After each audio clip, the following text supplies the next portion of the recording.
Hey, welcome everyone to another Friday night on the SEA Coaches Corner. We're gonna let our guests get in here.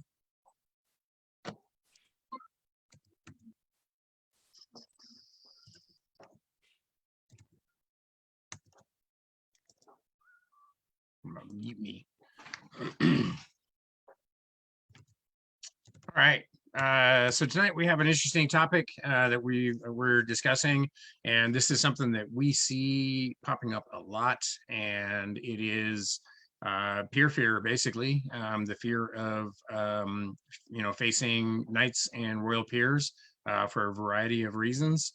And in a second here, I'm going to turn this over to Viscountess Bess, who's going to be hosting for us tonight. Just a reminder that we always welcome questions in the live feed. So put your questions in there if you have some, and we will try to get to them as we can. Try to keep your questions on topic as best as possible. And if we don't get to your question, please don't take offense to that. There's only so much time, and we got a lot to cover as always. And if you don't get your question asked or answered, please make sure to go over to the SEA Coaches Corner group and post your question up there. And these coaches are more than happy to address those. And you can contact any of us and get an answer for you. So with that, I think I'm going to cut myself out here and turn it over to Bess.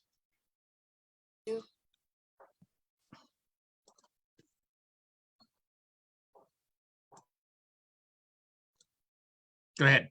Okay, so tonight, as Sean was saying, we're going to be doing a discussion of anxiety and fighting peers.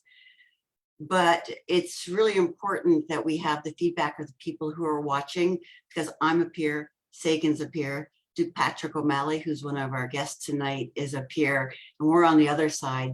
Fortunately, we have Kikuchi, who's here to be speaking for the unbelted fighters, and who's hopefully going to be able to give some tips and some suggestions for what he's done for overcoming fighting his fear of fighting knights. So why don't we start by maybe Sagan, and you can start off telling us what your experience with it has been, and then maybe on to Patrick, and then wrapping this part up with Kikuchi. Great. Thank you, Your Excellency. So over the couple of years that I've been training, this comes up all the time. It is one of those topics that when addressed with a trainee, you are going to get a variety of answers. Some of them, you have collected, Your Excellency. Some of them, I mean, even over the years, I have had people come up to me and say, "Can I talk to you?" Of course you can talk to me. Why would you think you wouldn't? So, I mean, it starts out very simple. I'm a beginner. Having to fight a knight, having to fight a duke, having to fight a count, it's very intimidating.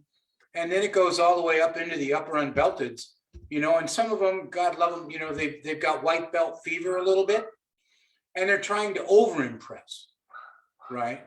When ultimately what you're there to do is you've trained and practiced, and now it's time to perform. And on that day, that performance is what it is.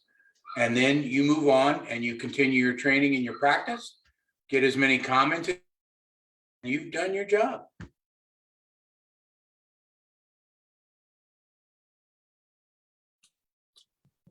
Yeah, it's been a while since I've dealt with this for myself, but even after becoming a knight, you run into those people, the legends around the SCA that still get in your head, even though we're all knights, we're all it really doesn't work that way. That fear doesn't go away just because you get a white belt. And I run into people that I watch destroy their own fight when they come out to fight me because I won a couple of tournaments, so I have a reputation. And there are tricks I've learned over the years to help me through it. It's been so long since I was unbelt and really had that fear against all knights, because later in my career, as a very long career as an unbelted, hunting knights was my hobby.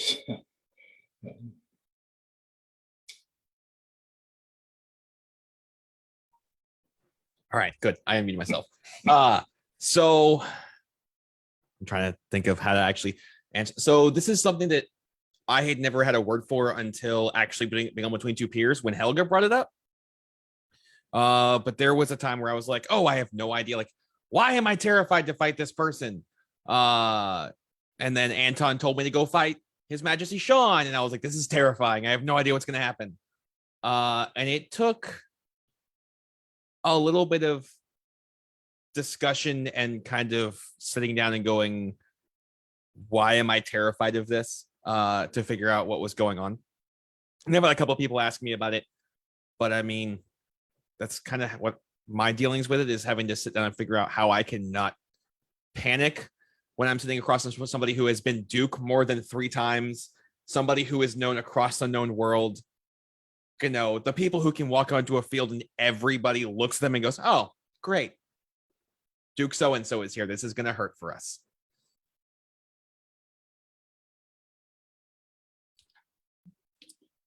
So thank you. So what I'd like to do right now is I solicited input from both Coach's Corner and down on my own Facebook page. And I really want to say thank you to everybody who took the time to respond and to talk and who were so honest and forthright. A lot of you were pretty vulnerable with talking to me, and I want to say thank you very much for that. So while I was working on the major themes, I found out that it sometimes made a difference if the fighter who had the, I'm going to call it a peer fear, knew the knight or didn't know the knight. And some of the comments I got about if they knew the knight, they said they were afraid because I know they have way more experience than I do. Their bag of tricks is much bigger than mine, which means I'll lose. You know, it's worse if I know the knight and there's history between us. I can't not try to show them how much progress I've made. And in my brain, I'm like, how the heck am I supposed to hit them when they've been doing this for ages? And you know what? I can relate to some of that. So Sagan, perhaps you can talk about some of your thoughts on those comments. Sure. And much of what you said, Bess, is based on a training premise that we address with most of our trainees, in that don't have any preconceived ideas. You know, it's a fight. You've entered a tournament. We'll address tournament, right? Because in practice or training, you can talk back and forth, right? This is what I want to do. This is what I'm working on, and I would appreciate feedback. In tournament combat, it's opponent versus opponent. But if you walk onto the field, as His Grace Patrick mentioned, and you've already set in your mind a preconceived idea of a negative outcome, well, that's on you. That's nothing. Your opponent did nothing to gain that. The other thing about when you're in tournament is, to a certain degree, you owe your opponent a good fight, the best fight you can give them on that day with the weapons at hand. And if you do that, then you've done what you came to the tournament to do. You will learn certain things. You can ask for input afterwards, but you know, having a preconceived idea that you're going to lose, or oh my God, it's Duke so-and-so, or why does he have to be fighting with a great sword? A lot of that means that, you know, on the mental side, the practice part is and training part has now been set aside for a negative thought. So I have a piece of advice I've given a bunch of times over the years, and I don't know how well it translates through to people. But I've always said, never let the fact that your opponent is a better fighter than you keep you from winning the fight. You can win the fight against Duke whoever, but you've got to get out there and do and actually participate in the fight. Be in the fight. Be in the moment. Don't be in thinking about, I watched this guy win crown 6 months ago. It doesn't matter. If he's got the crown on his head, it doesn't matter. That doesn't mean you can't win the fight. You can always win a fight, but you got to believe in yourself enough to put your real fight out there. And as much as you can mess up your own brain and pre-predict your loss of the fight. Yeah, it works on both sides. You walk out there, sometimes you get somebody that doesn't respect you as a fighter. and you can correct them with one quick shot. And then you get the next fight, which is always a lot of fun. I love going out there, and I can remember going out and fighting some truly iconic fighters and not being taken overly seriously at the time. And then you land a shot on them, and then the next fight, you get the real fight. Now you get to find out where you really stand. So I'm gonna follow Sagan's idea of we're talking about in a tournament, because same thing, practice is training. You can literally stop between blows and discuss how can you do better. So in a tournament, for me, when I'm facing off against somebody like Sean, or if I ever get to fight Sagan or Patrick, or some of the major dukes down here in Meridier's, something like that is one of those things where I have to realize that they are people, and people are going to have good days and bad days. The best thing you can do is go, cool, this is my bag of tricks, and I'm not going to try and overdo it. I'm not going to try and oversell it or undersell it. It's what I have, and I'm going to use it. Because the minute you try and go outside of that where you're not comfortable, you're going to overextend. You're going to do something. You might get injured, or you might get the crap beat out of you. You never know. As well as the idea that the minute you tell yourself, oh, I've lost because it's Duke so-and-so, you've lost. Our game is a lot of mental back and forth. I mean, I've had full-on fights that are 5 minutes long, standing with glaives pointed at each other, or a glaive pointed at spearman, and it's just mental games. So when you get rid of the idea of, oh, I'm going to lose because it's so-and-so, then you get into realizing that your toolbox is what you have. Now you just have to use that and be more effective.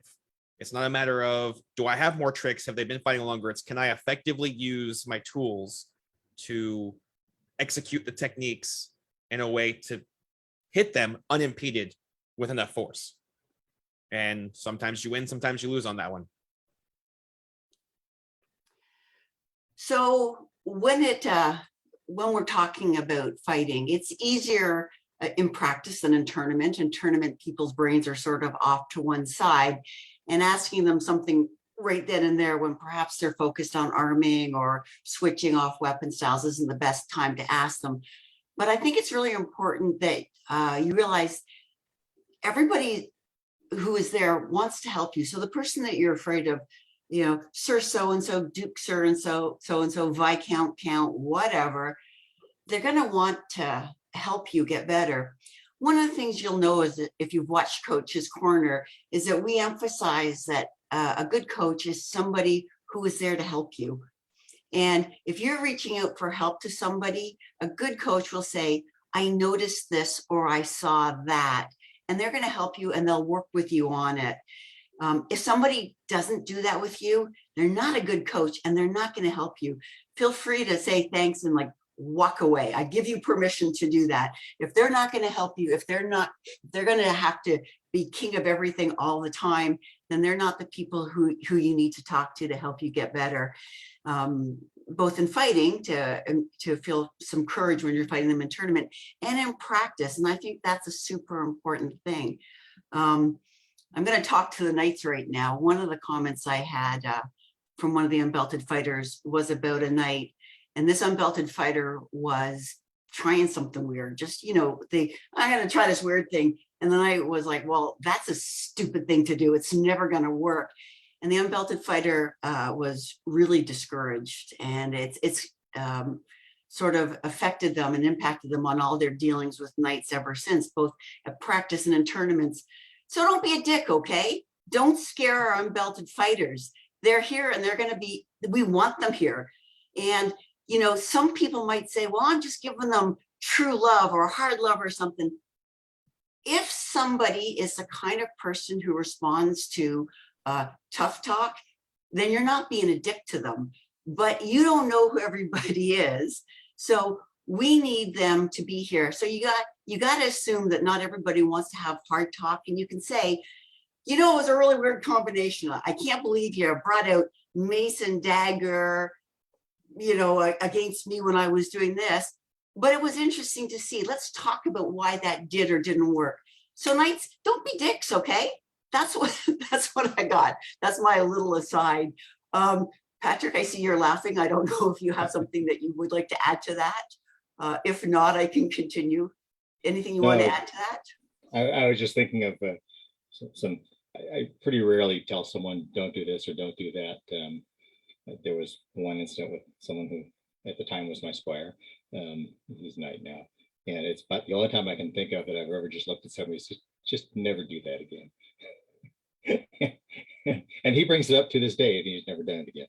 But no, I mean, I always try to be, if somebody is doing something just crazy out of the box, and like, well, that's cool, you tried it, and maybe give them some advice on how they could make it effective, what they can adjust, what, you know. And I've known some people who are just bound and determined to use a weapons form that in this sport is pretty ineffective. And, you know, it's what they want to do. They're having fun. The only thing you can do is give them advice to do as well as they can with it. I mean, I knew somebody who really, he wanted to do the Roman thing. He wanted to use a big scutum and a 5-foot spear in tournament. He's like, well, that's a really hard road, and, you know, I'll help you out where I can. And, you know, and by all means, if you want to try something else, I'm here to help you, but I'll help you with what you're trying to do, because that's what they're here for. And we tend to think of all of our combat as, at least some of us in this circle, think of all of our combat as people pursuing knighthood, and that isn't necessarily what everybody's out there to do. Some people are out there to have fun. Some are out there just to experiment with the things that they like in history or the things they want to recreate. And that's okay. And it's okay to encourage them and help them get the most out of that they can, even if it's not going to win tournaments or win a crown. It's not the only objective of the game. Very true, Your Grace. Very true. The other thing about preconceived ideas is going the other way.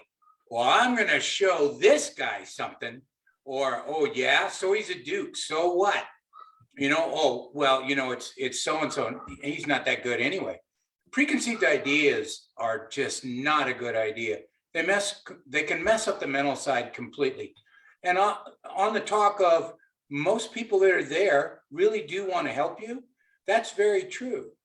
So after the fight, you win, lose, or draw, you can still ask the knight peer, what did you see that I can improve on?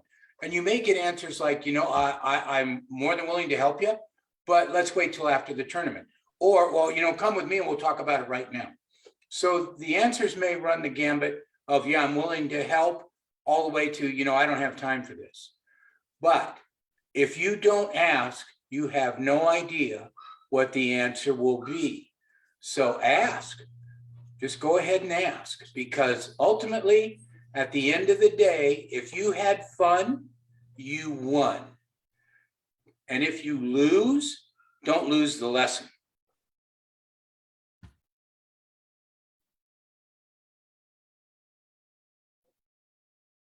So I'm going to call him out on this. So His Majesty Sean asked me if there's a time when anybody made it easier to fight them when I was afraid of them. And it's actually Sean.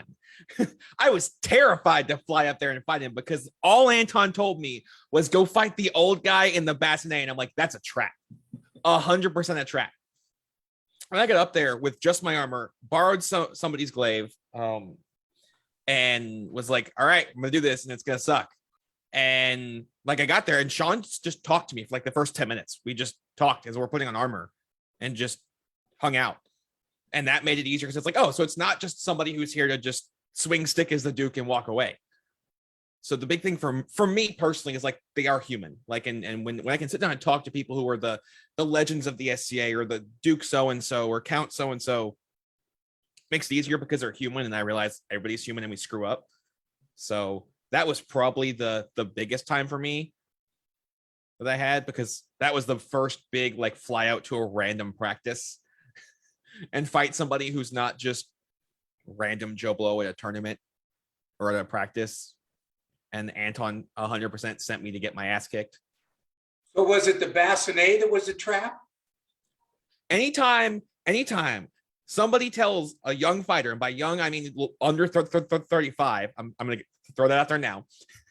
When somebody over 35 tells you I'm old and slow, they're lying. It's a trap. They're going to hit you where you have no idea that you can be hit. See, Sean, I told you it works. See, and you guys can't see them. They're all laughing at me saying this because they know it's true. I can't really argue. So I have a question that I'm interested to hear how each of you guys would respond to this. One of the comments that we got was, anxiety while fighting knights and peers pretty much describes my whole fighting career.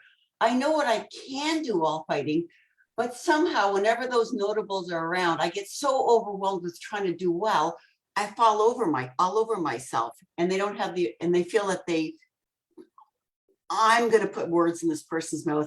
I'm going to guess that they're feeling kind of dumb or they're feeling stupid. So start again, maybe with Sagan and then Patrick and then Kikuchi or Baby Ninja or Jason, apparently. Any thoughts on that? Well, it is one of those things where, again, we're coming back to, we don't know what the person was going through, but it sounds like some sort of preconceived idea, right? And again, you trained and you practiced mentally and physically, and now you're there to perform mentally and physically. And anytime you negate a piece of either side of that equation, you're probably not gonna do your best, and you're not gonna give your opponent the fight that they deserve, so. I think a lot of times people, they come into that and they think, oh, I'm not going to perform well enough. I'm going to waste this person's time. And for most of the people you're going to come up against, most of the knights, dukes, whatever, you're not wasting their time. That's what they're here for. They want to make you better. And so, and just saying this isn't going to make it go away, but it's important to understand that you having the opportunity to fight them and expand it and show your fight and do your thing. You're not wasting their time. We spend a tremendous amount of time trying to make people better in order to have, it's not entirely, it can be very self-serving in that we want good fights. We want people to be able to fight us. We want to teach you, we want to make you better because we want people to come beat us. And it's hard when you get there at that point and you're nervous. It's hard to do anything about that at that point. Somebody can tell you, don't be nervous, don't be this, don't be that. It's not going to fix it then. One of the things that I've done over the years that helped me with it, and like I said, it doesn't go away just because you get a belt. There's always that boogeyman out there that you got to go fight, that you're nervous or you're apprehensive when you go out for that fight. And so one of the things that helped me with that is I have to get out and exercise other than fighting these days. Otherwise, at my age, I don't get to keep doing this. And so when I get on an exercise bike, I visualize fighting. And one of the things that I do is, if there's somebody that when they call the order of lists, if there's a name that comes up that makes my heart rate come up a little bit, that I get that little apprehension to, well, that's the person I'm fighting on the bike at the gym. That's who I'm visualizing my fight against. And you'll get this in a lot of sports psychology books, but visualization is a huge tool in getting better at any sport, and definitely works in ours. And so for me, normalizing that fight with that person or any situation that makes you nervous. I mean, I can remember being on an exercise bike, barely able to breathe, sprinting, and I'm visualizing the process of walking into the finals of Crown and the procession and the heralds and all those things that you don't get in a normal tournament, in order to make those things more normal in my brain, so that when I'm in that situation, it doesn't seem like such an alien place. And so that has worked for me against some of the harder fights that I've had and situations that you can prepare yourself for. Actually, Patrick, I think you've hit a really big one, and I think it's super important that that we talk about it a little bit. And visualization is not just, oh, I imagine that I'm going to go out and win. When I've read about visualization, and the brain is a super powerful, very stupid instrument, so you can make it do what you want it to do. You need to do all the steps, as you say. You visualize walking in, you visualize what the smells and the sounds will be like, so that when it finally happens to you, it's nothing, you're not like, wow, I didn't know it was going to be like this.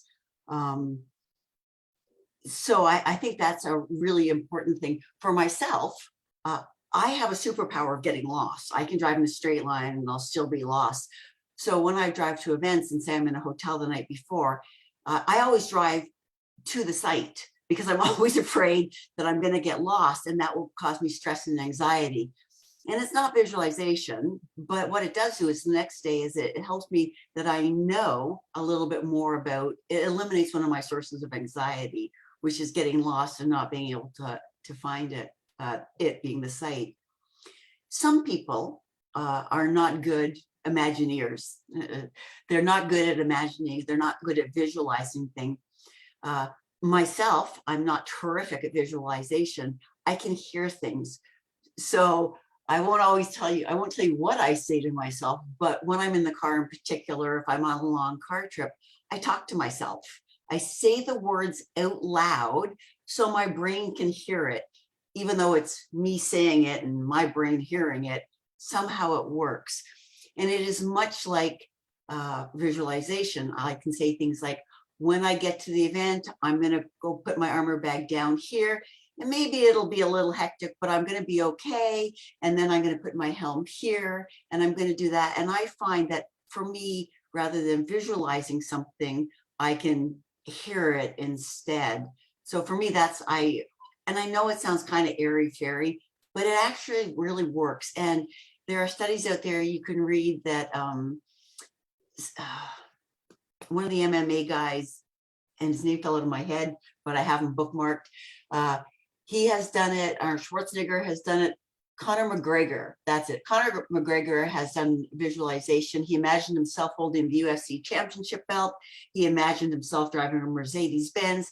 So it's not just a bunch of people, us, who are doing this. These are big time athletes who have got big success who are doing this. Kikuchi, I think you have something you wanted to say about this. Yes. So I'm going to take the premise, because when you read the question to me, it was more one, okay, when I line up against this person, I have this problem. Also, when they're watching me fight, regardless of who I'm fighting, this problem shows up. So like Sagan and Patrick talked about, like when you tell yourself, oh crap, they're watching, I'm going to lose, I'm going to try and do all this, we get back to the same thing everybody's gone over, and you can start focusing too hard. On the other side, if you're always worried about them watching, Unbelts, I want you to listen to me. I guarantee you they're watching you. Just don't overstress it. The only thing that matters is you and the other person in that fight. What Sir Hotstick thinks about you in that fight may not matter tomorrow.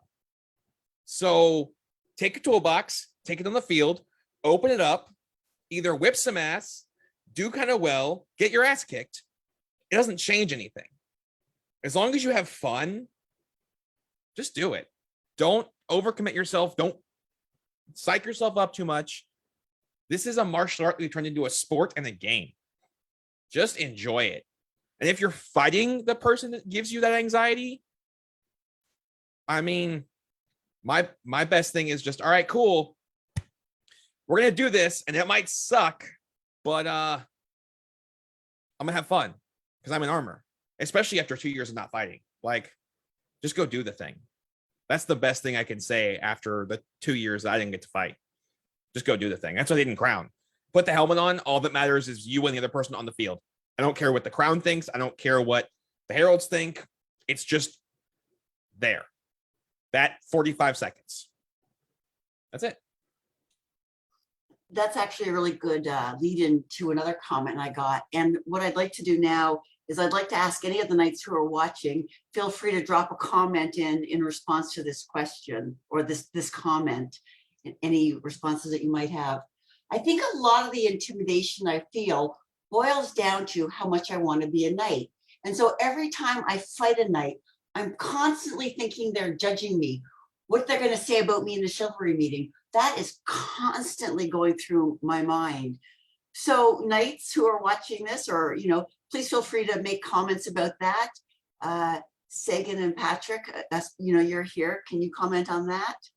Interesting you bring that up, because again, it's another one of the fears. It's another one of the things that take away from the mental side during a fight or even a tournament, right? It is hopefully not in the advanced stages of white belt fever, right? Yeah, it's sure. You want to do well in your practice, in your training, and in your tourney fighting. We get it. And our job as knights and peers is to watch you and to assist you as best we can. And one of the ways you can ensure that we do that is to ask.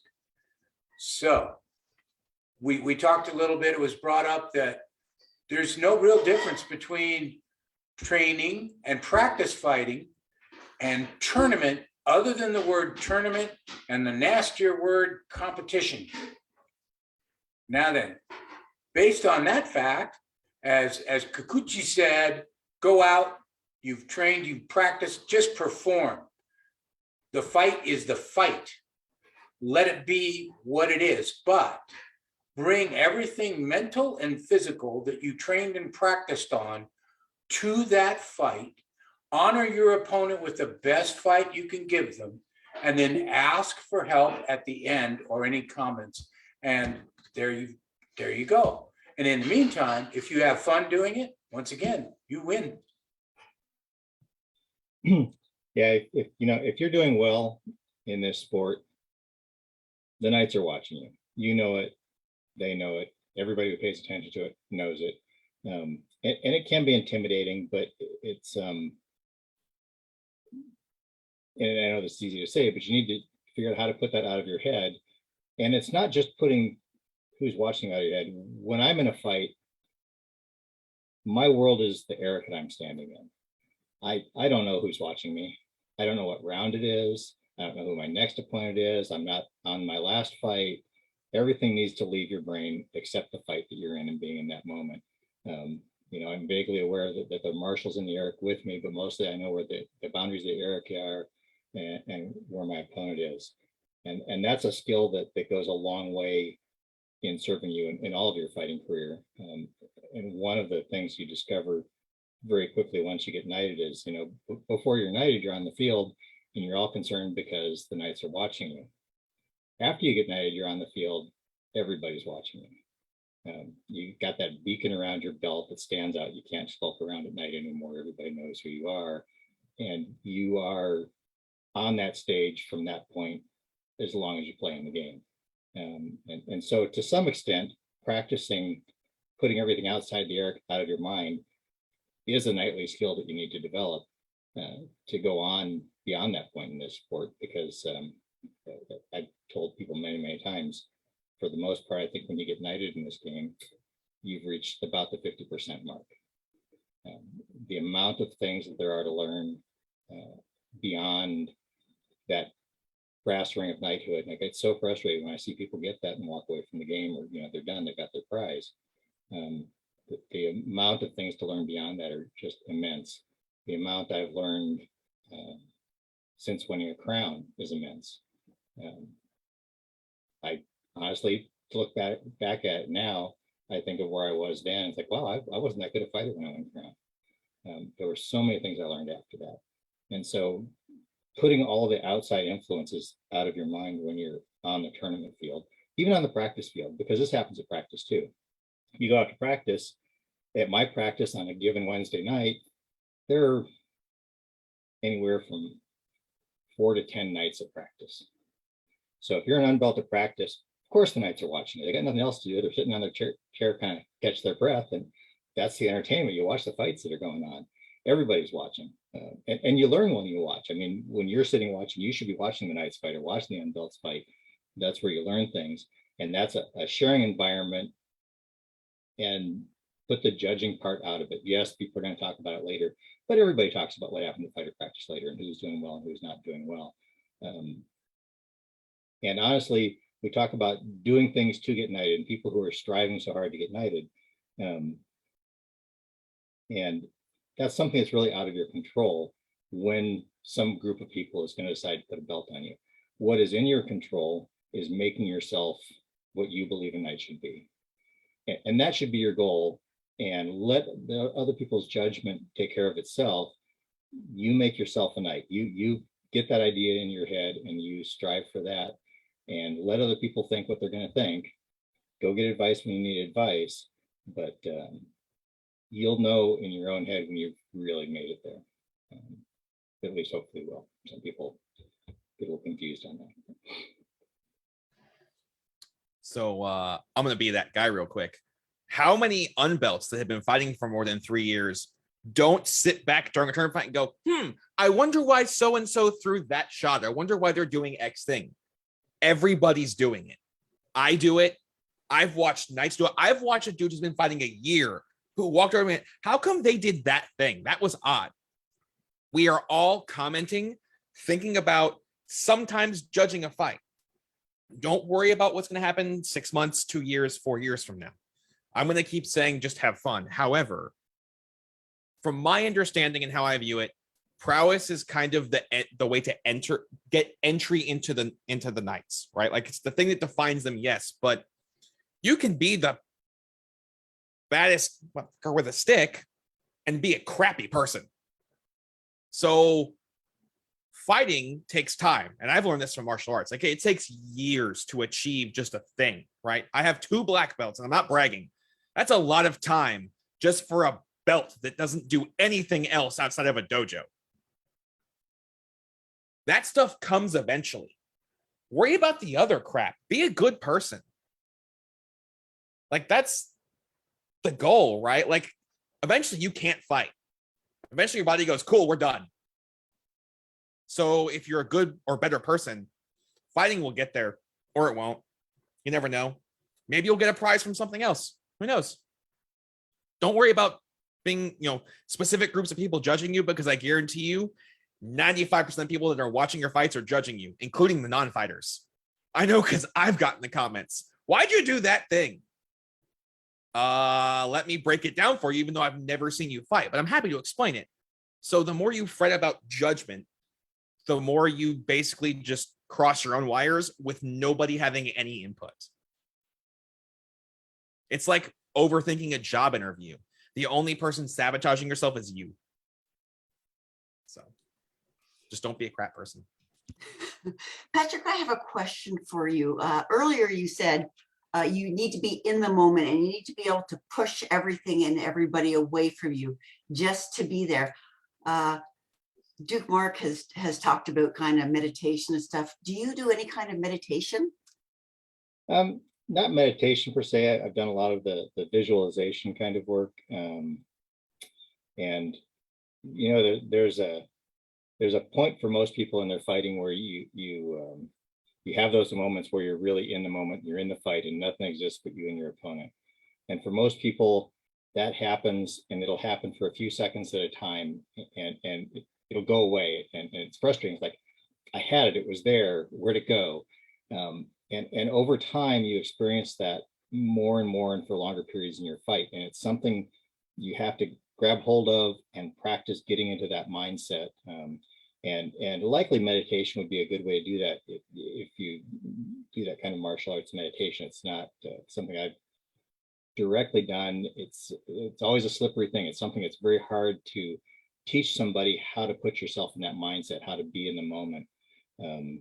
And you can find all kinds of texts about it from martial arts texts, and talking about the no mind, and Masashi and various Mononari talk about that lack of a cognitive mind and being in the moment in the fight.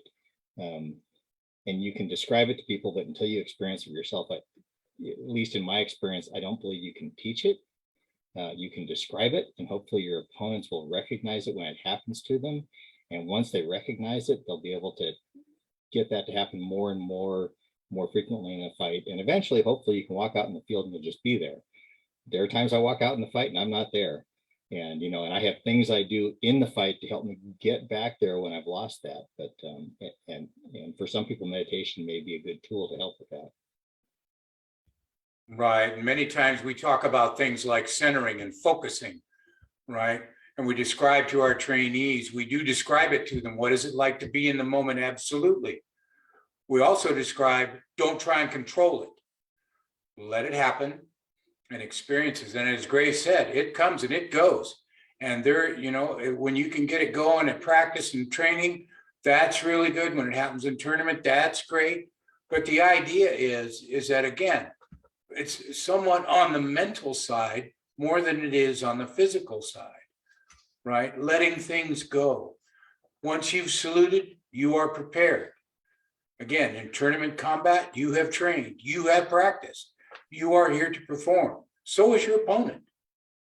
So when you get the opportunity and things start to flow really nicely, let them flow. Don't try and control it. Don't get over anxious or panicked when it goes away.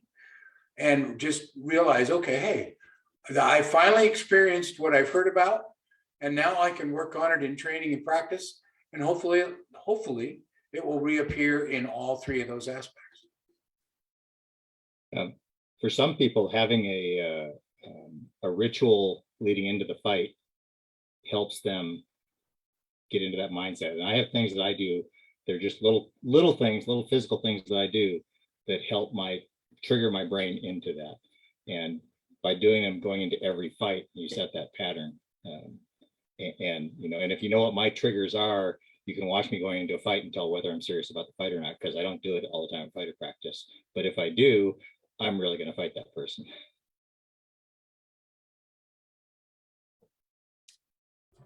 Okay, so I got a little bit distracted by questions in chat, but a big thing that I found teaching people open hand martial arts, and I say that because we don't use weapons versus I consider the SEM martial art, is that everybody's point, where we call it no mind, whatever, is entirely different.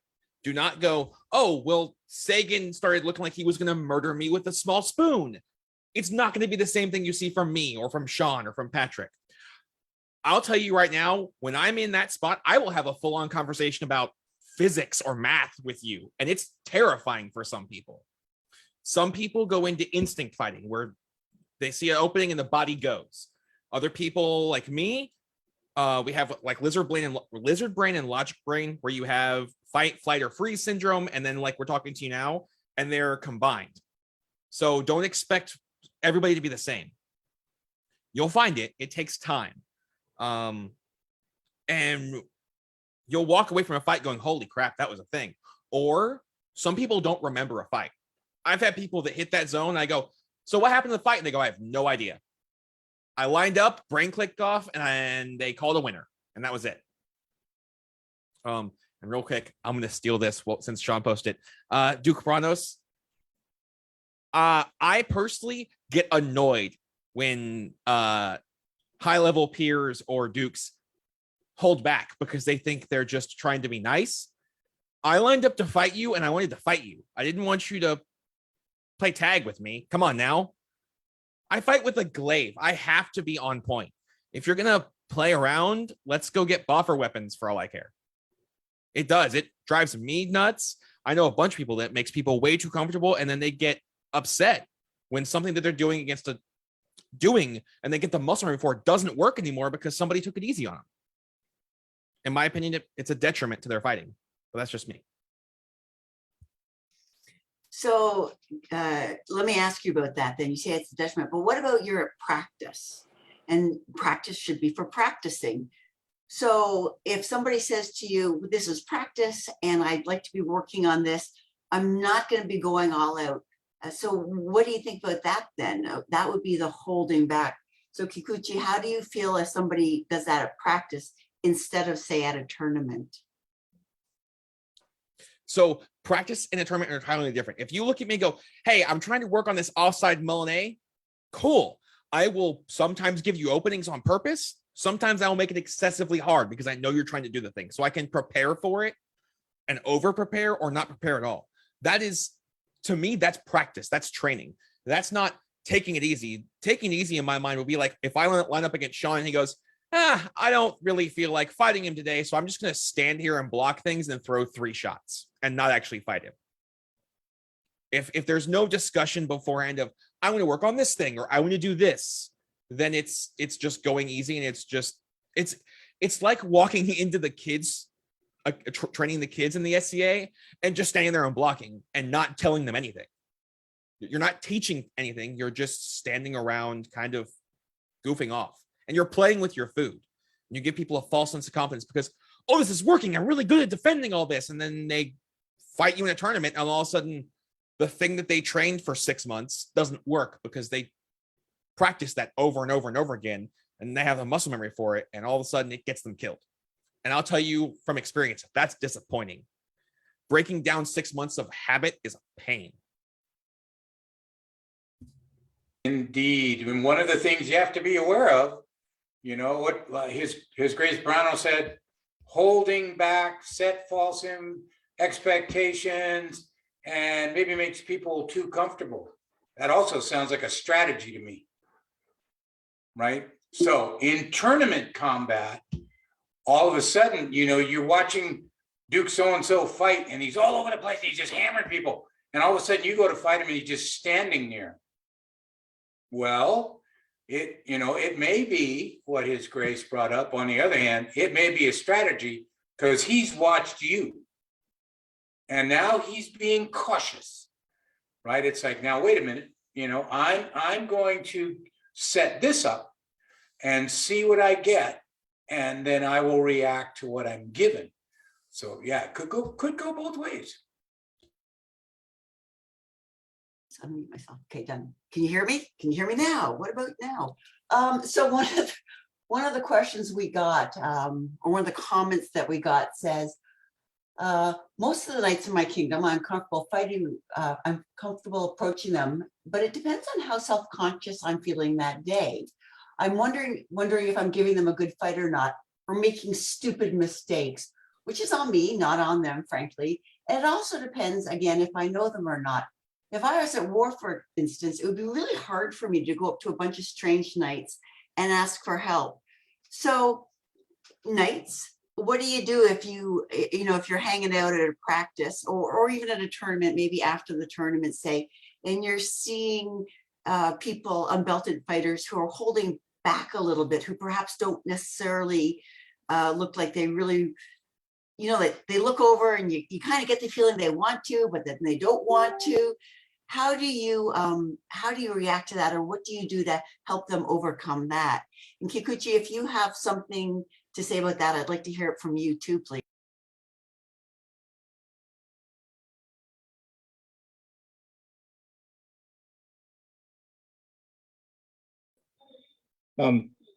Usually if I see someone and I you'll see them, they're kind of eyeballing me, or eyeballing one of the other knights, or trying to work up that I don't know, courage to come over and ask, or deciding whether or not it's okay. And usually I'll try and go over to them and talk to them. And sometimes I'm, old and tired and lazy, but try to draw them out and get them into the fight, and have a little conversation with them first, just to calm the nerves. I mean, in the mundane world, I conduct tests for people that, they're after several years of college, they come to me to take a test to get a federal license, and they're always nervous. And I always start out by just having a conversation and breaking down, just having a one-on-one. It's okay, we can talk, it's not a big deal. I know you're nervous, and help them, take that edge off their nerves and get out. And hopefully at practice, they can come out and fight their fight. And people are going to make mistakes in a fight. That's okay. That's what we do. That's why we're at practice. And to try and convey to them that this is practice. You don't have to impress me. You're just here to explore what you have, and I'm going to help you if I can.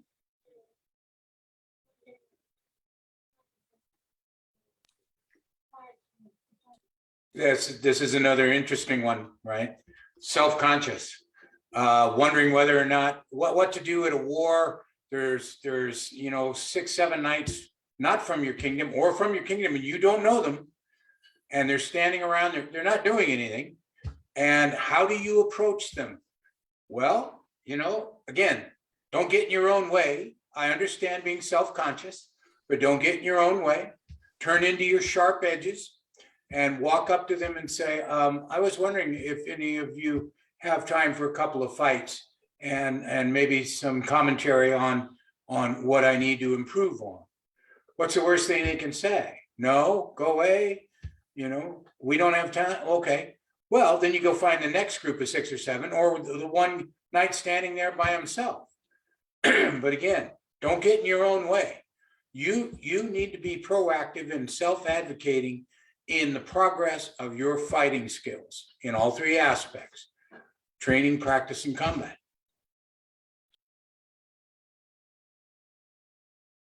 So I've actually had this happen because I'm a weird person and travel all the time. I found that it's a lot easier to just go, you know what, screw it, and walk into the flock of knights and be like, all right, who wants to hit me with a stick? Or if you fought a tournament, walk up to go, excuse me, was there anything that you saw that I could improve on? Or did I do anything wrong? And if you're out of kingdom, was there anything culturally that was different from what I was doing versus what you were doing? Because I have found that, like going to the West, if you snipe somebody's arm, they get really weird about that kind of quickly. And I love taking elbows when you chicken wing, just throwing it out there. So ask a question. They're human beings. Unless they're focused on a conversation or they're dying on the floor because it's been 2 years, they'll probably at least have a conversation with you. Most of them won't bite you while you're in armor. Okay, so a little while ago in the conversation, we were talking about maybe setting up some rituals. I would encourage anybody to look at the video from the October 1st, 2021 Coach's Corner, The Mind in the Fight. And I'm laughing because I'm sounding like an announcer. That video we go into and we talk about setting up some rituals to help calm with your nerves and deal with your anxiety. Duke Mark talks about some of the no mind stuff. So I was checking out that video today. So I would encourage anybody to take a look at that video. One of the things, so now it's just one of the things that came up then, and in many of the comments I'm looking, and I look off to my other screen occasionally to check out the comments, is it frequently seems that people have a concern that they will look stupid, or the knights are going to think that they look stupid. I can tell you that in a lot of cases, and this may not come as a surprise to you, the knights have some of the biggest egos in like all the known worlds. And in a lot of cases, we're focusing on ourselves. As you are thinking inwardly about what you did right or wrong in your last fight, the knights will also be focusing inwardly on what they did correctly or incorrectly in their last fights and how they would like to amend it in the next series of bouts. So while at times it may look like, knights might be staring very intently at you, and I've been told, Bess, you got to watch your face because it's too expressive. I am frequently thinking about me because frankly, I am the center of my fighting universe. And I can see some of our knights here nodding. So I'd like to assume that I am, thank you, Sean, so that I am not the only one who feels this way. So I think it's really important that you know that, you being the people who might have a fear of being watched. The other thing is, in a heck of a lot of cases, it's, we're at an event, it's tournaments, it's fighter TV. We're all hanging out and we're just kind of hanging around listening. We're talking about stuff and we're watching. But in some, and I say we when I talk about this because I'm talking about the knights at this point, it's really important to realize that in a lot of cases, we really are kind of watching, particularly a practice, we're watching, but maybe we're thinking about dinner, or that our feet hurt, or I got a hair in my eye, or I wonder if I've got COVID, something along those lines. So I want to say that at least if I'm watching you at all times, my mind may not actually be on you. And Sagan, I think perhaps you have something that you might want to say. Yeah, this is a very interesting one because it comes into play, especially all of these things we brought up about self-conscious, don't want to do something stupid, don't want to do this, don't want to do that. They're watching me. For all you know, they are watching you and they're commenting on how much you've improved. They're commenting on, you know what? I haven't seen that. I haven't seen that combination from fighter X before. Wow, this fighter they've shifted from a round shield to a heater and they've gotten much better. They've taken up two sword and brought it to tournament. That's very bold. And they are accomplished at it. So again, no preconceived ideas. It's one of those things that, you're not going to control what they're thinking, but you can take advantage of that. And again, ask for comment, ask.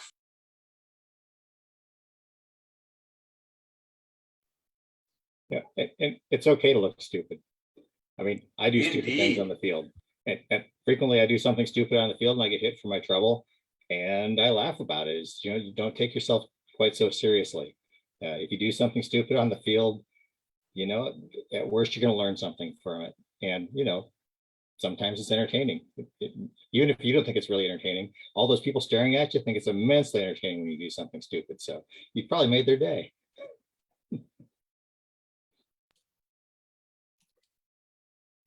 So on the Fighter TV comment, we are the entertainment during a tournament.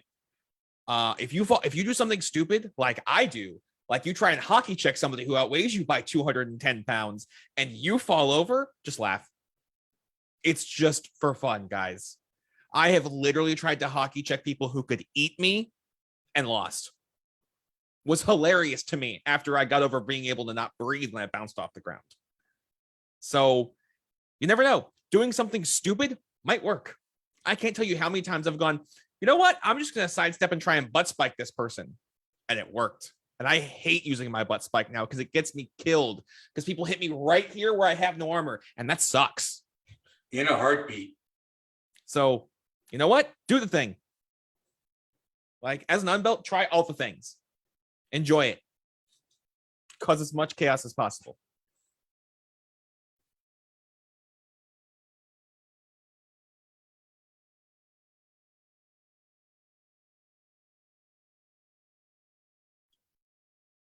Next. Just going to stare at my camera while I'm focused on the screen. All right. So one of the, we've brought up a lot of things tonight. Again, when we're talking about the idea of fighting someone we deem superior for whatever that reason is, keeping it in focus that it's just another fight, because in reality it is very important, right? There's no preconceived idea of loss. There's no preconceived idea of win. As Kikuchi said, fighting is fun, right? Tournament, practice, training, it's all fun. And when you come to it and you're there and you're saying, you've told yourself, why am I here?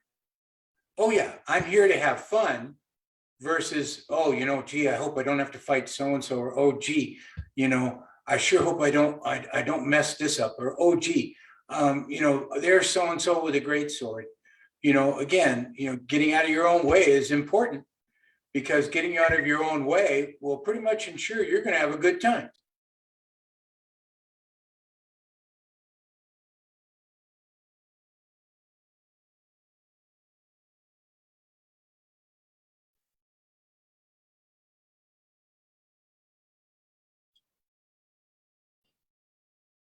And a lot of times, I'll go out, especially going to some of the interkingdom stuff, and there's always those people out there that like, boy, I don't know if I can deal with this person, or boy, there are no good two-stick fighters in my kingdom. I never get to fight him, so I get to come out and fight Sven from Artemisia, and it's like, all right, this is gonna hurt, but I need to figure out how to make this work. There's always those little things in the back of your head, but it is just another fight. And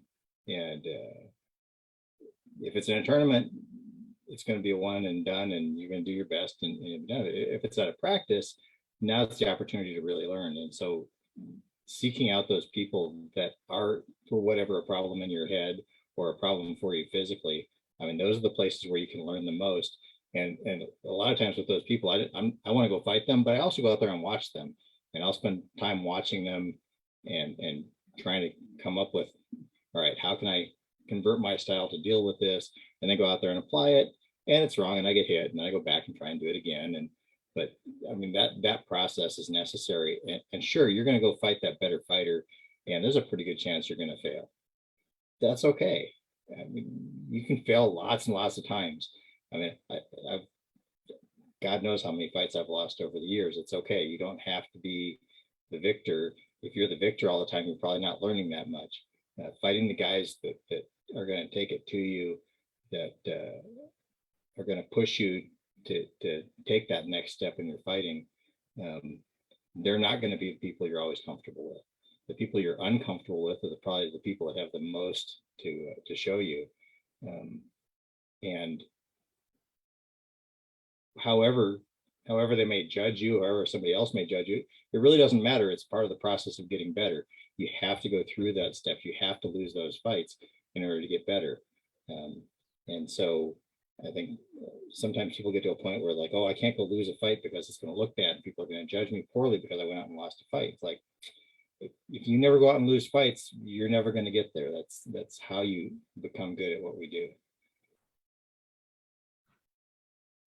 So on what Patrick was saying, I learn more from losing than I do from winning. You're going to lose. You're going to lose way more than you win, by the way. And it's probably going to hurt for a while. That's my go-to for everything, especially as a glaive fighter.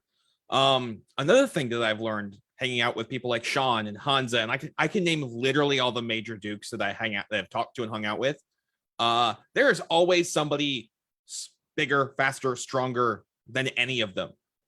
And that's a little bit terrifying, but then that puts it into perspective that there's people better than you, but there's people better than them. So it's just a ladder. You got to keep climbing it. That's it. There's always somebody higher up the ladder. There's always people below you on the ladder. Just don't stop. Whether you get a belt, whether you get a medallion, whether you get laurel wreaths, whether you get a collar, you just keep learning, keep doing, keep getting better. Nice and simple. I think the day you run out of people that can beat you, this becomes a boring sport. Exactly. Indeed. And one of those things, as Kikuchi said, there's a lot of reasons we fight. There are individuals who show up to practice, right? They're not interested in training. They're there to fight with their friends and their buddies every Saturday or Sunday. They have no intent to tournament, and the accolade is of no interest to them. On the other side, there are people that maybe they're pursuing the accolade too hard, and they're being negative on themselves. So being realistic, again, coming back to the center, have fun, and then do what you want to do, right? If you want to show up every odd Sunday, that's great. If you really want to train to be just a war fighter, okay. If you want a tourney, that's great too. Take in all the aspects of what that means, and especially the aspect of you get to the end of a tournament and you just won. Now the work really starts, okay? Because a lot of times, I've talked to fighters in the past, and it's been, hey, I went to Crown and unfortunately I won. What do you mean, unfortunately? Well, I didn't know how much work it was going to be. I just wanted to fight. And it's like, well, then why did you enter the tournament? Well, that's where the best fighting is. And yet I've met other people that have said, I'm really familiar with kingdom law. I know the financial policy, and I believe I'm ready to do this job for the populace, and I will surround myself with people that will help me to do so. Every time I've made a step along the traditional career and getting awards and getting knighted and winning crown, every time I've taken one of those steps, for me it was like, oh, they made me a knight, so I'm supposed to be good at this, and I'm going to go out of my kingdom, and that people are watching you thing doesn't go away. Like, oh, now I'm a knight, and people are going to expect me to be able to fight like a knight and to be good at this, and so my immediate reaction is, I better get to practice because I'm supposed to be good at this now. And when I won crown, it was the same thing. It was like, geez, I'm the king. I'm going to go. People are going to judge my kingdom based on my prowess on the field, and I'm supposed to be good at this. And I need to get back to practice because I got a bunch of work to do, because people are going to judge me because I'm king now. So that doesn't go away. At least it didn't for me. Every step was another step of, the first event I went to after stepping down as a duke, I'm like, well, crap, I'm sitting here and there's all these dukes and we're at this big inner kingdom thing. And it's like, I'm supposed to be a duke. I should be able to do okay at this. And I better get to work. And that was part of what I was saying earlier, that there's so much more beyond knighthood. We put such a big emphasis on that milestone but it's really just a marker along the way, and there's so much more to go. And you can go all those places no matter what color your belt is, no matter what kind of hat you have. All of that learning is out there and available. And the things that come along with it and the accolades and whatever tournaments you may win are great, but that's not the learning process. And the game could become very boring if all you're worried about is how to get that brass ring, how to get that award, that belt, that crown, that whatever, because what are you going to do after that? And to me, the scariest thing at this point in my fighting career is, the day's coming where I'm not going to be able to keep doing this. I'll be 59 next month, and I'm nowhere near slowing down or stopping right now, but I know it's coming. And I've watched some of my older friends fade from the sport when they lost. There wasn't that next prize. There wasn't that next thing to get. I mean, right now for me, my biggest prize is in training people and knighthood in a different way, because the biggest prize for me right now is seeing somebody I've trained be knighted. And that means more to me than any of the accolades I've won for myself. That's a more meaningful thing for me. Indeed, there are many pieces to our career. Yes, we start out when we're younger, and yes, we start out not knowing much. And whoever you are, you go across your journey as a fighter, and hopefully you're happy just in the fun of fighting, and you are obtaining those goals that you have set for yourself. And whether that's just going to practice every odd Sunday, or trying to be a crown competitor, and hopefully one day to be offered the accolade of knighthood, that is something particular to you. It doesn't mean that everybody else out there is interested in that, but it does prove that you are allowed, and we are here to help you in any way we can to pursue whichever one of those goals you would like to pursue. Whether it's I have no idea how to fight two-sword, or I am indeed having a lot of trouble mentally once I arrive at crown, and we're here to help you with that. It is very common. And as His Grace Patrick said, a lot of this doesn't go away, totally. Whether you're thinking, well, now I'm a little bit older, how's my fighting? Are people watching me? And over the years, I have to tell you, if you're in pursuit of learning and getting better at whatever it is, you're on the right path. And if you're not, and you're just there for every odd Sunday, that's great too. There's room for you here.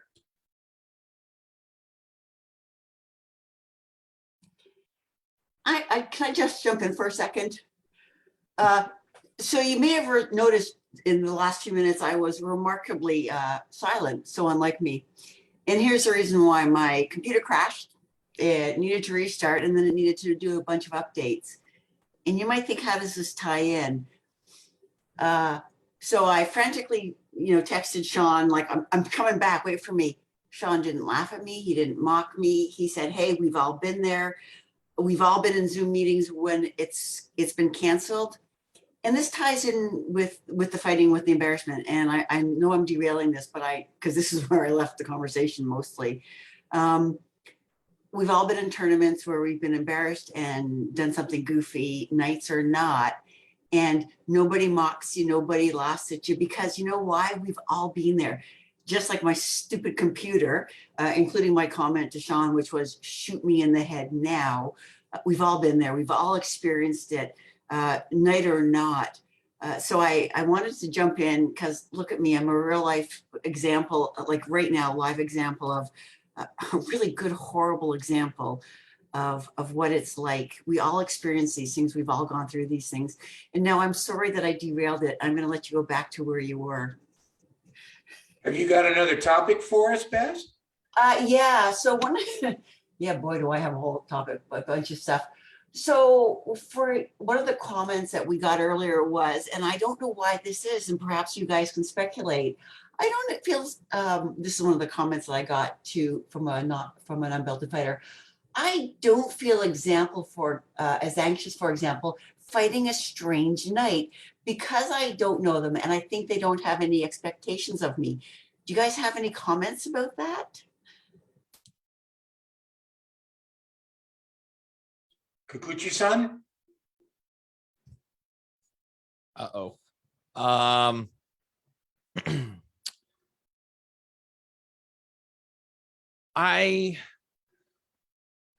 So for the longest time, anybody outside my kingdom was a strange knight. Now that is completely opposite the case. There are more people that know who I am than I even can think about, and it's terrifying. I don't like being like, oh, hi, I'm so-and-so, but here we are. So it makes sense, right? Because you're used to the people you see every Sunday, the people you see at every event are always going, cool, they were here last week, now they're here, whether it's forward or backward. And if they don't have a pre-built box for you because they see you every week, you don't have to worry about that. But it goes back to everybody has good days and bad days. You can't go, oh God, what if I'm worse this week than I was last week? Well, are you sore? Did you sleep? I mean, I could give you 100 variables that will change your fighting completely. Did you sleep in a hotel or on site for Crown? Because that might change it. Did you eat breakfast like you normally do? It's one of those things where you have to get used to the idea that if you're gonna freak out about it, you have to learn how to manage that mental health wise. Because once you fight them once, they're not a strange knight, and now you're just making that box of strange knights smaller and smaller. So the sooner you can go, okay, cool, I've now figured out how to not freak out about it, then you can move forward a lot faster, in my opinion. Treat them all like they're somebody you know until they give you a reason not to, would be what I could say. And then you can just adjust from there. I know some people have that fighting somebody that doesn't have any expectations of them, and for me it doesn't make a lot of sense, because if I'm fighting someone and I have no idea, I don't know their experience, I don't know what's going on with them, I am more focused on them than, because somebody I know what to expect. I'm going into a fight, whatever. But the new person that shows up, I'm going to be paying attention to every aspect of this person, how they walk onto the field, how they carry themselves. Partially because I'm looking for information. How am I going to fight this person? And how do they move in their armor? Are they comfortable? Are they, because part of it, if I don't get a chance to talk to them first, I'm trying to assess. Because if it's somebody who's been in armor twice in their life, you don't want to blast them out of their socks. So I don't know, to a certain extent, that the unknown knight is probably paying more attention to you than anybody else, just because they don't know you. They don't know what kind of fight they're walking into. I'm always paying attention, especially when I visit someplace and I am the strange knight, because you don't know which guys there are the ones that are going to try and rip your head off because they got something to prove. Because I've certainly experienced that in visiting other kingdoms when I've traveled for business and taken my armor along, and come up against somebody who's like, oh, this person, he sees my white belt and I'm a target and he wants to rip my head off because I used to be that guy. And you sure kind of want to know that's coming. It's usually the first fight, they're usually successful, because I don't come at them with like, all right, now the second fight, we're really going to go and we'll test this as far as you want to test it. But I am definitely kind of on my toes and paying attention to the person I've never fought before. And that is an interesting point, Your Grace. This individual said, I really, don't mind fighting a strange knight. Well, I don't know how strange the knight is, but it is one of those things where, guess what? It comes back the other way. They don't know who you are either. So the playing field in that aspect is equal.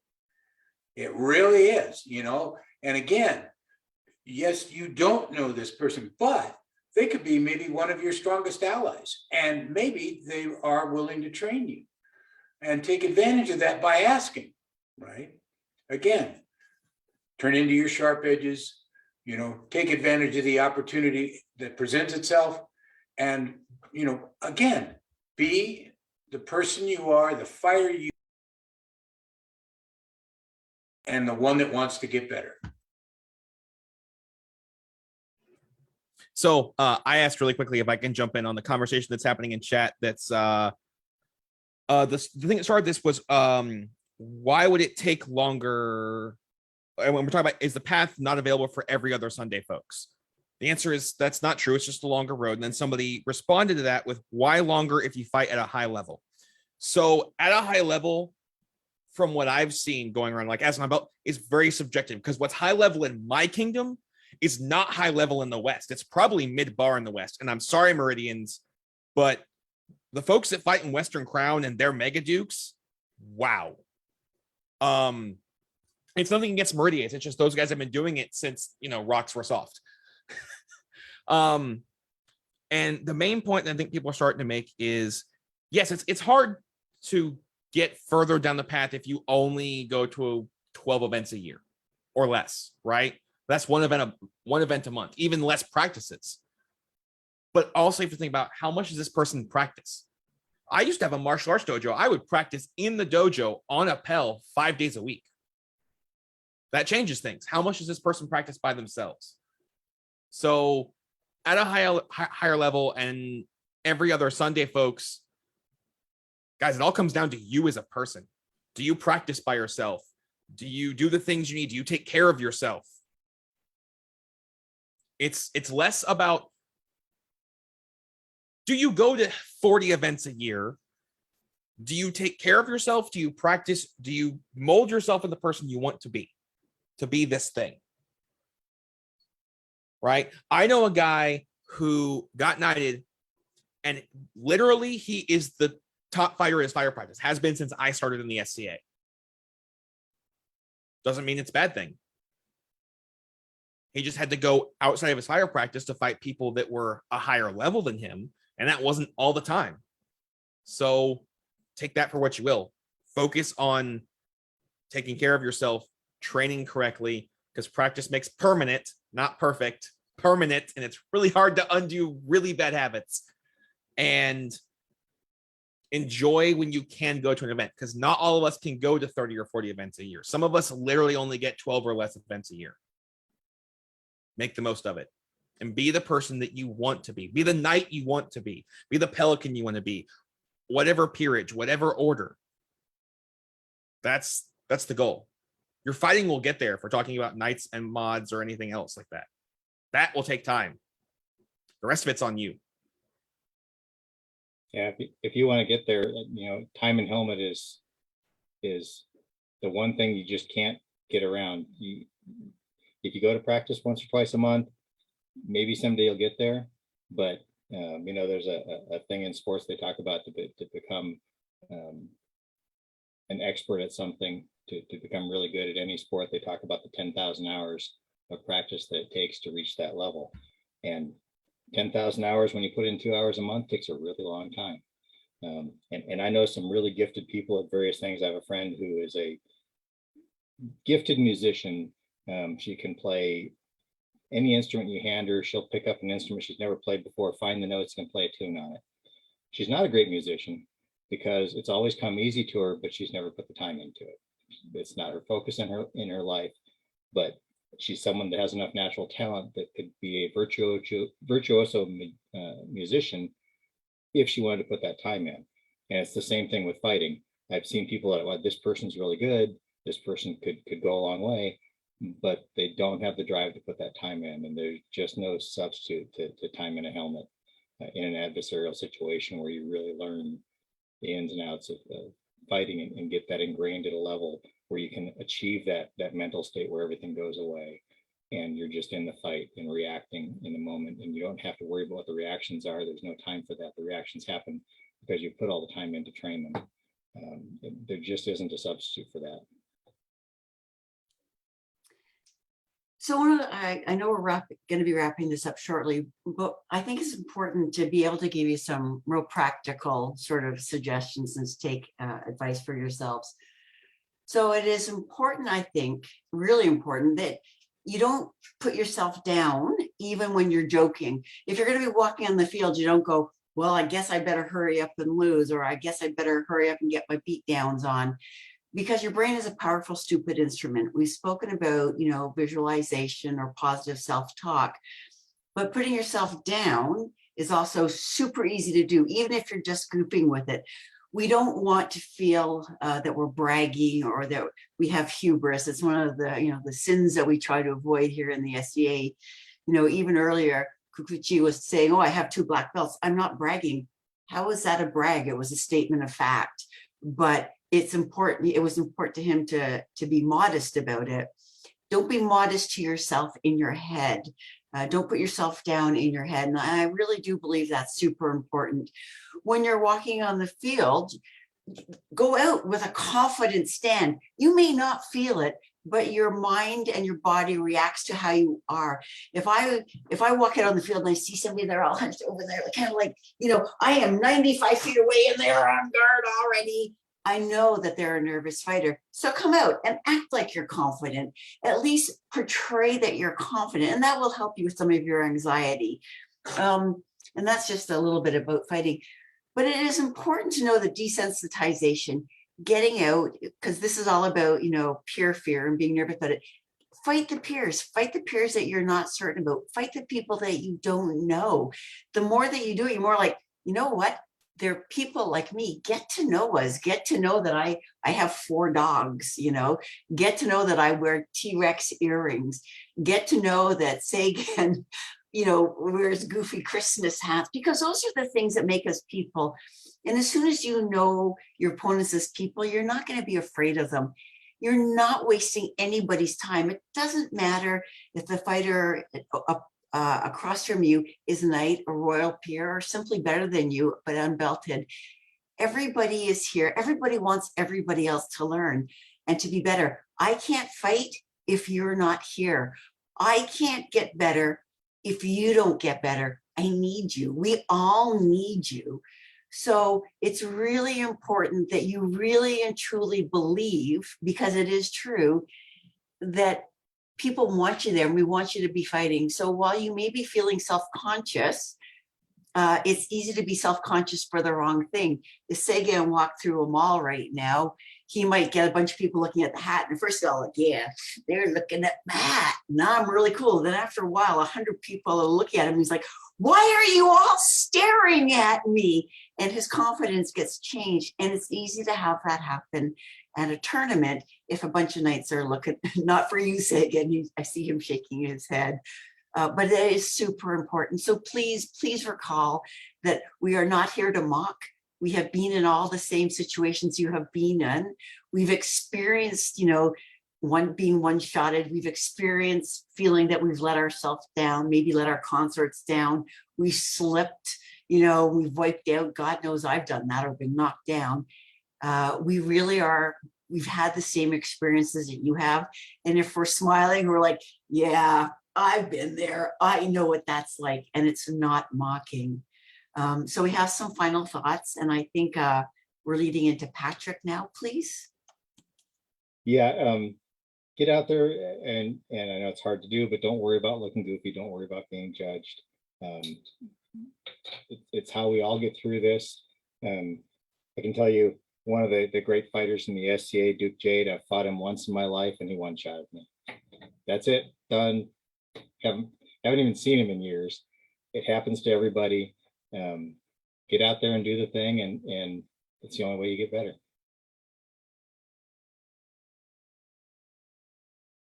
So I'll repeat what Patrick said, is like, don't worry about it, but also do the dumb thing. Have fun. Laugh about it when you get a beer. I'm not even kidding. If you're like, you know what, today I'm going to go fight in this tournament. I'm going to do this weird bendy thing. And then in a melee, I'm going to charge the 40 dudes that are all in Centurion armor because it'll be funny. Do it. Like, you'll have a story for later, at least, right? And at least people go, hey, you remember when you did this thing like 4 years ago? Come on, guys. Like, that's the whole thing, reason we're here. And, sit down. If you can't fight the peers, right? You're just at a point in your life where you're too anxious to walk up to Sean or Bess or Sagan or Patrick and ask them for a fight. Find them in their camp and ask if you can just talk to them. That is also an option. Maybe offer them a drink if they drink. I've heard that works really well. So that's my final thoughts. Just enjoy it. Indeed. ultimately, it does come down to let's have fun. Fear is a mind killer.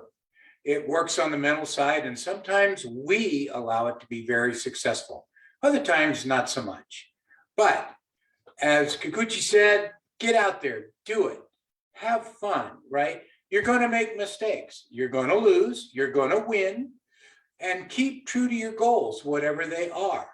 Again, don't get in your own way, turn into your sharp edges, and have a good time.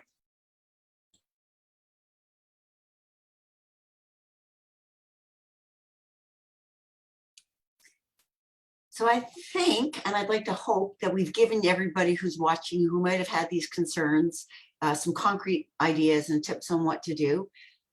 If you do have some anxiety fighting royal peers or knights, please keep in mind that they're coaches, and I feel free to speak for everybody, whether they want me to or not. They'll be happy to talk to you about this privately if you need to. If you would like to discuss it on Coaches Corners, please feel free to do that. And here on Facebook, I'm Bess Mortimer. And if you would like to email me privately, I would be happy to talk to you as well. Sean, take us out of here.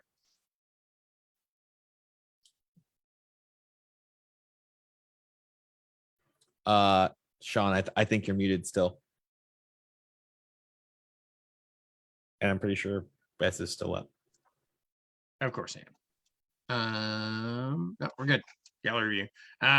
Always with the mute button, right? I mean, we've been doing this Zoom thing for 2 years and we're still on the mutes. Yeah, I'd like to thank everybody for joining us tonight. Patrick and Kikuchi, thank you so much for joining us. It's been great to have both your voices on. So let's see, this coming Monday, we are doing another episode of the video review with Sir Helga. So me and Thorfinn and Helga will have a couple of folks on, including another SCA internet celebrity. We'll have Baron Calvard O'Geiler on from Meridies, and so he has sent us some video they're going to be picking apart, and we got another guest from up in Ontario that'll be joining us for that.